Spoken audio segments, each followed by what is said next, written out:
RDUS stock analysis next week and onward. Is it a buy or not? Watch this 1 minute video till the end to find out.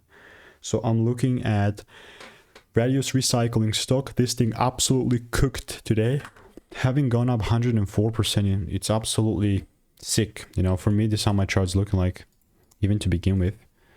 Let me just zoom out. Really no drawings here on RDUS.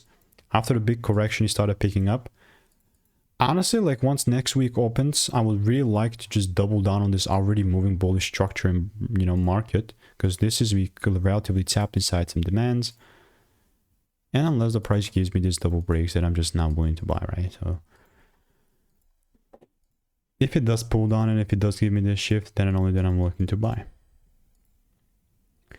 So that's how RDUS recycling stocks looking like.